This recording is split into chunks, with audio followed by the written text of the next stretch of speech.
दोस्तों नमस्कार, आप लोगों का ऑल इंडिया स्टडी में स्वागत है। तो आइए आज हम पढ़ते हैं ईवीएस का महत्वपूर्ण प्रश्न। कल 8 तारीख को जो पेपर होने वाला है उसमें यहाँ से कम आपको 8 से 9 क्वेश्चन फंस जाएंगे, ठीक ना। तो आप लोग इस वीडियो को पूरा अंत तक ज़रूर देखिए, यहाँ से आपको बहुत अच्छा बेनिफिट मिलने वाला है। तो आइए हम प्रश्न नंबर 1 पर आते हैं।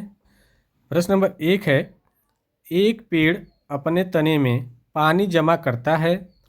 पानी की कमी होने पर लोग इनमें एक पतला पाइप लगाकर इनका पानी प्रयोग करते हैं।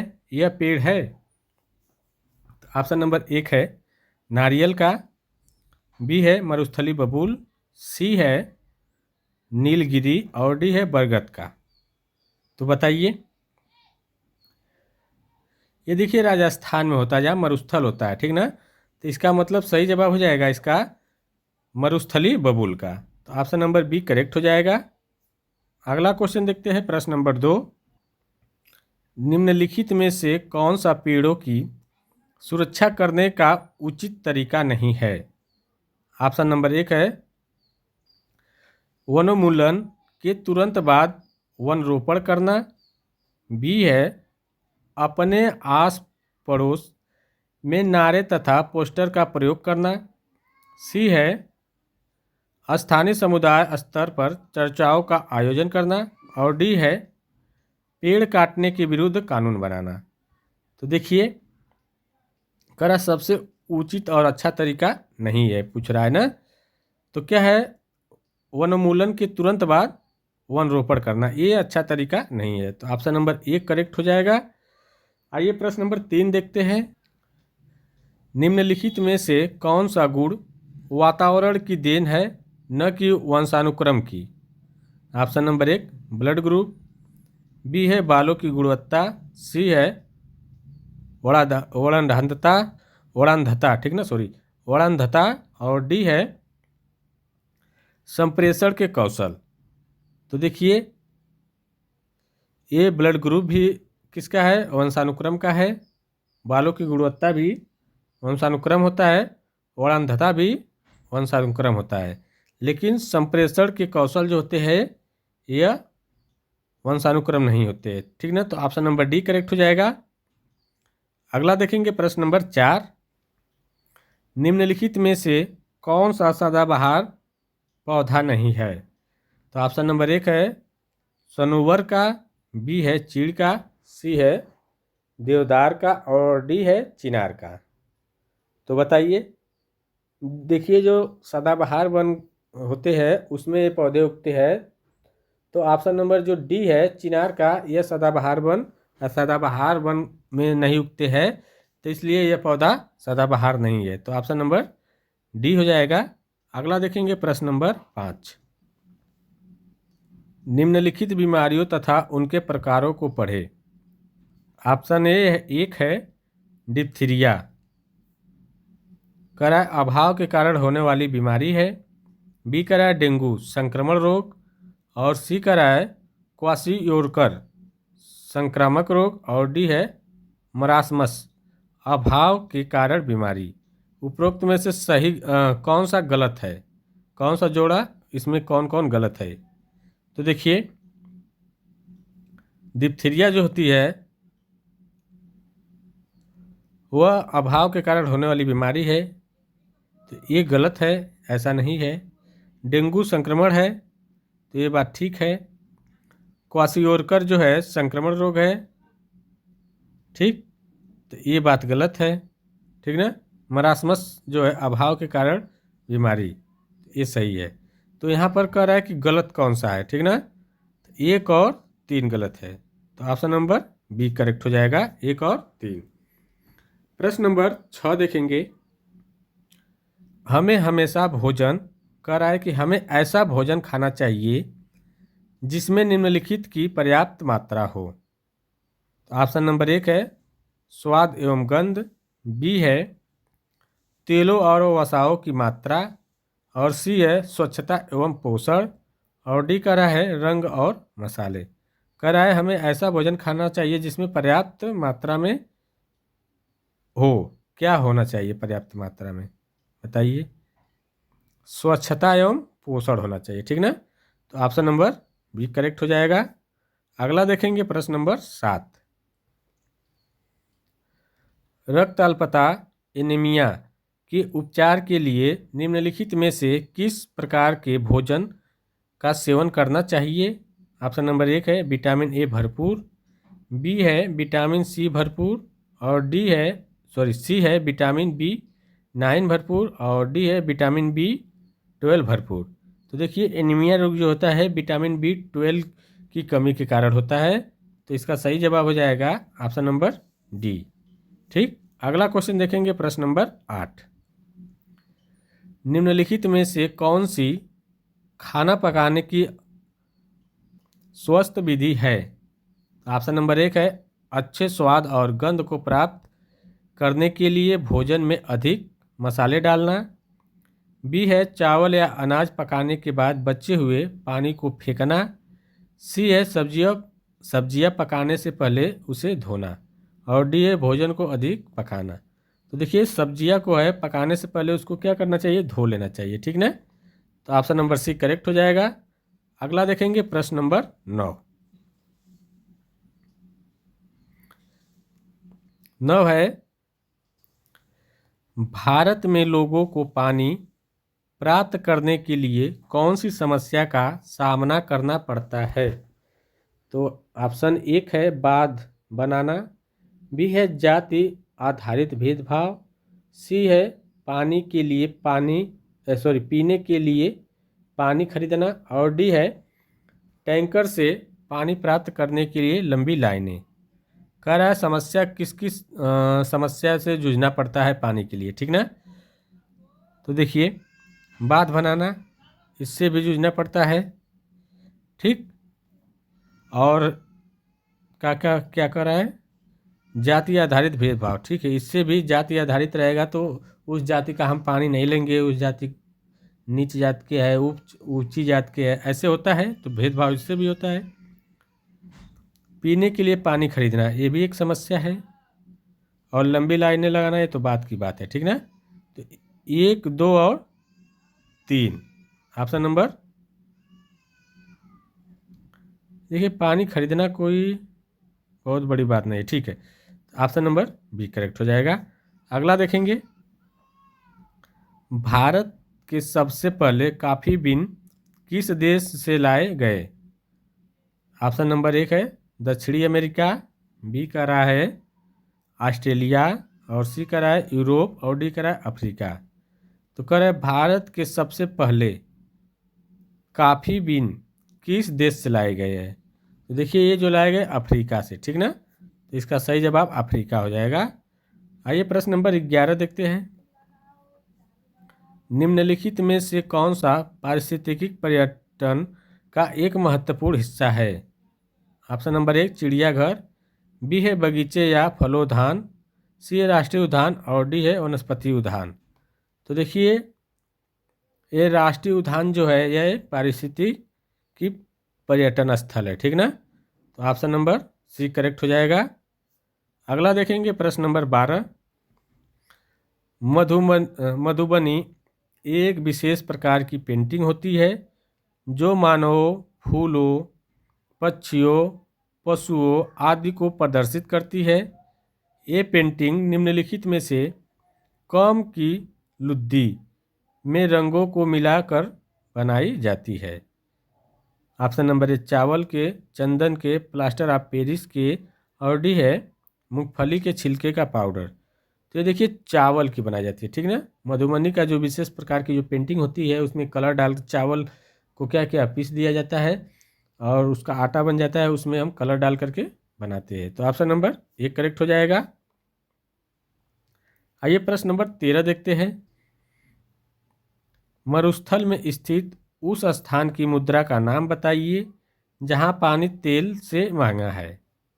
तो ऑप्शन नंबर 1 है यूरो, टका, डॉलर, दिरहम। तो देखिए दिरहम में, जहाँ दिरहम चलती है अर्थात दुबई में क्या है, पानी जो है तेल से महंगा है, ठीक ना। अगला क्वेश्चन देखेंगे प्रश्न नंबर 14।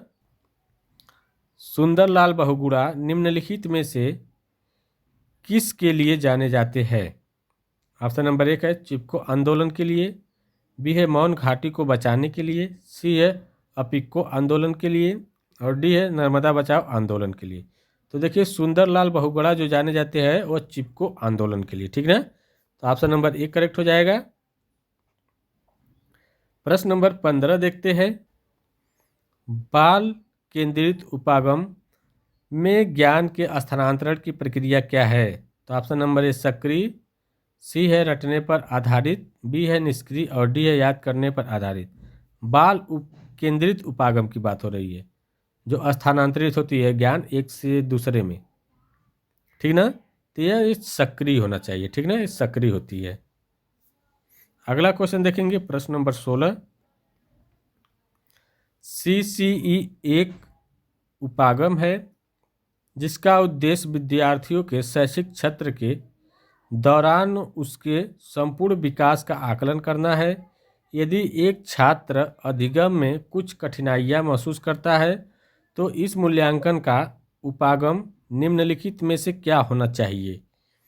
तो ऑप्शन नंबर 1 है आसान परीक्षण विधि, बी है अधिगम के स्थान पर रटवाना, सी है उचित उपचारात्मक उपाय प्रदान करना और डी है विद्यार्थी पर सख्त कार्रवाई करना। तो देखिए उचित और उपचारात्मक उपाय प्रदान करना, ये बात बिल्कुल सही है। तो ऑप्शन नंबर सी करेक्ट हो जाएगा इसका।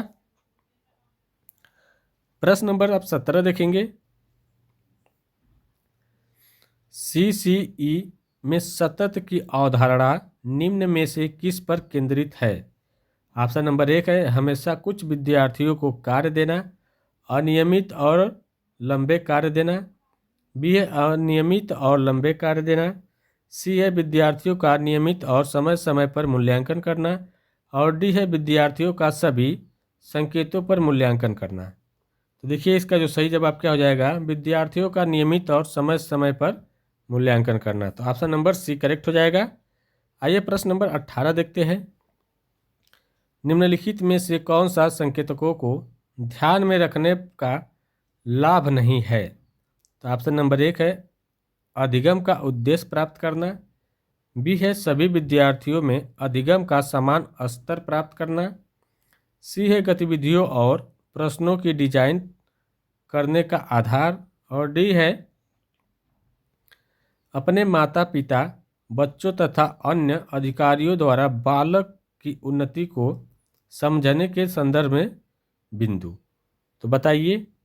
तो देखिए इसका जो सही जवाब क्या हो जाएगा, सभी विद्यार्थियों में अधिगम का समान स्तर प्राप्त करना, ठीक ना। अगला क्वेश्चन देखेंगे प्रश्न नंबर 19। एक अध्यापक कक्षा में परीक्षण के लिए एक प्रश्न तैयार करता है। घर्षण के फायदे और नुकसान क्या है? यह किस प्रकार का प्रश्न है? ऑप्शन नंबर 1 है प्रयोग पर आधारित, बी है मूल्यांकन पर आधारित, सी है स्मरण करने पर आधारित और डी है समझ पर आधारित। तो ये देखिए मूल्यांकन पर आधारित है, ठीक ना। तैयार करने की बात की जा रही है, घर्षण के फायदे और नुकसान की बात है, तो मूल्यांकन करेंगे तभी पता चलेगा। तो ऑप्शन नंबर सी करेक्ट हो जाएगा। आइए प्रश्न नंबर 20 देखते हैं। निम्नलिखित में से कौन सी गतिविधियां पूरी तरह से विद्यार्थियों में व्यक्तिगत विभिन्नता का वर्णन करती है? तो ऑप्शन नंबर 1 है विद्यार्थियों द्वारा परीक्षाओं में अलग अलग अंक प्राप्त करना, बी है विद्यार्थियों द्वारा अपने स्कूलों में विभिन्न पदों के लिए मतदान करना, सी है विद्यार्थियों द्वारा अपने लंच में विभिन्न प्रकार के भोजन लाना और डी है कुछ विद्यार्थी सीखने के लिए रटने की विधि अपनाते हैं जबकि कुछ मस्तिष्क उद्दीलन और चर्चा से सीखते हैं। प्रश्न नंबर 20 है निम्नलिखित में कौन सी गतिविधियां पूरी तरह से विद्यार्थियों में व्यक्तिगत विभिन्नता का वर्णन करती है? ऑप्शन नंबर 1 है विद्यार्थियों द्वारा परीक्षाओं में अलग अलग अंक प्राप्त करना, ये तो पढ़ा चुके हैं ना। हाँ, तो इसका आंसर बताना था। तो देखिए इसका जो सही आंसर हो जाएगा कुछ विद्यार्थी सीखने के लिए रटने की विधि अपनाते हैं, जबकि कुछ मस्तिष्क उल्लेखन की और चर्चा पर सीखते हैं। ठीक ना, तो ऑप्शन नंबर डी करेक्ट हो जाएगा इसका। आइए प्रश्न नंबर 21 देखते हैं। निम्नलिखित में से कौन सा प्राथमिक स्तर पर विद्यार्थियों पर्यावरण अध्ययन पढ़ाने का उद्देश्य नहीं है? तो ऑप्शन नंबर 1 है गतिविधियों के माध्यम से उनकी सृजनात्मक अवलोकन और खोजपूर्ण योग्यताओं का निर्माण करना। बी है उन्हें साधारण ग्राफ, मानचित्र, अनुक्रम चार्ट और सांख्यिकी सारणियाँ बनाना सिखाना। और सी है उन्हें प्राकृतिक और सामाजिक सांस्कृतिक वातावरण से जोड़ना। और डी है मूल्यांकन में सफलता प्राप्त करना। तो बताइए इसका जो सही आंसर हो जाएगा मूल्यांकन में सफलता प्राप्त करना। तो ऑप्शन नंबर डी बिल्कुल करेक्ट हो जाएगा। प्रश्न नंबर 22 देखेंगे। समाज में जाति और लिंग पर आधारित भेदभाव की समस्या के बारे में विद्यार्थियों को जागरूक बनाने के लिए निम्नलिखित में से कौन सा अधिगम अनुभव सबसे प्रभावी है? तो ऑप्शन नंबर 1 है आदर्श वाक्य लिखना। बी है पाठ्य पुस्तक पढ़ना। सी है समाज की समस्याओं पर विशेष व्याख्यान आयोजित करना। डी है एक समूह को उनकी कॉलोनी पड़ोस से संबंधित सूचनाओं को एकत्रित करने की परियोजना देना। तो देखिए इसका जो सही जवाब हो जाएगा एक समूह को उनकी कॉलोनी पड़ोस से संबंधित सूचनाओं को एकत्रित करने की परियोजना देना। ऑप्शन नंबर डी करेक्ट हो जाएगा। आइए प्रश्न नंबर 23 देखते हैं। एक बालक में अपसारी चिंतन किस चीज को बढ़ावा देती है? ऑप्शन नंबर 1 है रचनात्मक विचारों को। बी है अभिव्यक्ति का दमन को। सी है व्यवहार में परिवर्तन को। और डी है स्मरण शक्ति के निर्माण को। तो देखिए एक बालक जो अपसारी चिंतन की बात हो रही है तो वो हो जाएगा रचनात्मक विचारों को। ठीक ना, जो बालक अपसारी चिंतन होता है वह अनेक प्रकार के सृजनात्मक रचनात्मक खोज करता है। ठीक ना, प्रश्न नंबर 24 देखते हैं। अभिभावक शिक्षक बैठकर या बैठ सॉरी दिमाग इसमें कहाँ चल गया भाई? क्या परेशानी हो रही है, पढ़ाने में दिक्कत हो रही है भाई, हटो। आइए देखते हैं प्रश्न नंबर 24। अभिभावक शिक्षक बैठक का क्या उद्देश्य है? ऑप्शन नंबर 1 है बालक की समस्या के बारे में शिकायत करना। बी है बालक की कमजोरियां और इच्छाओं को साझा करना। सी है बालक की पृष्ठभूमि के बारे में जानना। और डी है स्कूल में प्रदान की गई सुविधाओं के बारे में बताना। तो देखिए इसका जो सही जवाब हो जाएगा बालक की कमजोरियों और इच्छाओं को साझा करना। अभिभावक और शिक्षक के बीच में बैठक का मेन उद्देश्य यही होता है। प्रश्न नंबर 25 देखेंगे। प्राथमिक स्तर पर छुआछूत के प्रति संवेदनशील बनाने के लिए निम्नलिखित में से कौन सा सबसे उचित अधिगम अनुभव है? ऑप्शन नंबर 1 है संबंधित मुद्दे पर व्याख्यान आयोजित करना। बी है छुआछूत के कारणों को गिनना। सी है कक्षा में इस मुद्दे पर चर्चा करना। और डी है बच्चों को इस समस्या पर आदर्श वाक्य लिखने या पोस्टर तैयार करने के लिए कहना। तो देखिए इसका जो सही जवाब क्या हो जाएगा कक्षा में इस मुद्दे पर चर्चा की बात करेगा। ठीक ना, तो ऑप्शन नंबर सी करेक्ट हो जाएगा। प्रश्न नंबर 26 देखते हैं।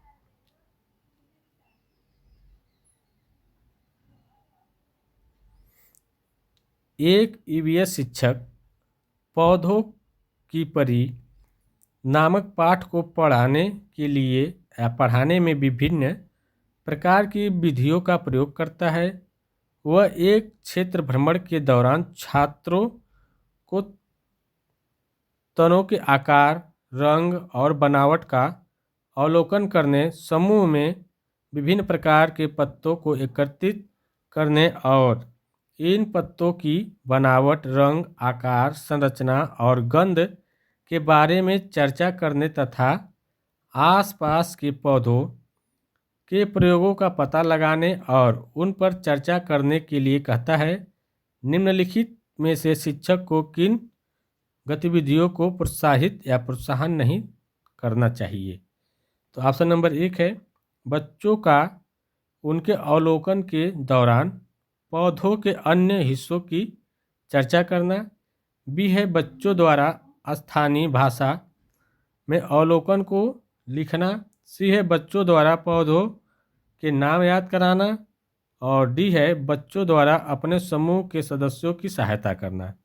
तो देखिए इसका सही आंसर क्या होगा, बच्चों द्वारा पौधों के नाम याद कराना। ऑप्शन नंबर सी करेक्ट हो जाएगा। प्रश्न नंबर 27 देखेंगे। विद्यार्थियों को बीज प्रबंधन की अवधारणा के बारे में सिखाने की निम्नलिखित में से कौन सी सबसे बेहतर तकनीक है? तो ऑप्शन नंबर 1 है बीज के अंकुरण की आवश्यकताओं का चार्ट दिखाना। बी है बीजों के अंकुरण की प्रक्रिया का उड़ी एनिमेशन दिखाना। सी है विद्यार्थियों से बीजों को बोने और विभिन्न अवस्थाओं का अवलोकन करने तथा उनके चित्र बनाने के लिए कहना। सी है विद्यार्थियों को सब्जी विक्रेताओं से अंकुरित बीजों को खरीदने और उनका अवलोकन करने के लिए कहना।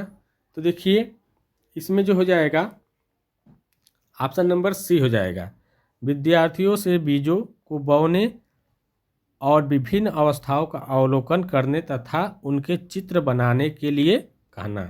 तो ऑप्शन नंबर सी बिल्कुल करेक्ट हो जाएगा। देखिए सुपर फास्ट क्लास है या कल पेपर है इसलिए आंसर ही देखिए, ठीक ना। अगला क्वेश्चन देखेंगे, ज़्यादा समझाने का समय नहीं है, ठीक ना। इसके बाद यूपी टेट की क्लास 10 तारीख से चलेगी, एकदम टॉपिक वाइज चैप्टर वाइज जैसे ऐप में पढ़ाया जाता है उसी प्रकार, ठीक ना। तो उसको आप लोग ज़रूर देखिएगा। एक परियोजना के लिए बच्चों का वर्गीकरण निम्नलिखित में से किस आधार पर करना चाहिए? तो ऑप्शन नंबर 1 है लिंग पर। बी है विद्यार्थियों के अंक पर। सी है विद्यार्थियों के रोल नंबर पर। और डी है सदस्यों की भागीदारी और सहयोग पर। तो देखिए ये करना चाहिए सदस्यों के भागीदारी और सहयोग पर। तो ऑप्शन नंबर डी करेक्ट हो जाएगा। प्रश्न नंबर 29 देखते हैं, लास्ट और अंतिम क्वेश्चन है। पक्षियों का प्रवास विषय पढ़ाने के बाद प्राथमिक कक्षा के छात्रों को उनके ईवीएस अध्यापक द्वारा ओखला पक्षी विहार में ले जाया गया। तो ऑप्शन नंबर 1 है ज्ञान का सहसंबंध करने में। बी है आधारभूत अवधारणा को याद करने में। सी है छात्र अध्यापक संबंधों को मजबूत बनाने में। और डी है रूटीन एवं नीरस विषय वस्तु में बदलाव लाने में। तो देखिए इसका जो सही जवाब हो जाएगा ज्ञान का सहसंबंध बनाने में। तो ऑप्शन नंबर 1 करेक्ट हो जाएगा। देखिए वीडियो अच्छी लगी हो तो चैनल को लाइक शेयर सब्सक्राइब जरूर कर दीजिए। अब मिलते हैं अगली वीडियो में, तब तक के लिए नमस्कार। और कल आप लोगों का पेपर है तो उसके लिए आज पहले से आप लोगों का बेस्ट ऑफ लक, पेपर अच्छा हो बेहतर हो। इस बार सीटेट क्रैक कर लीजिए क्योंकि भर्ती आने वाली है, ठीक ना।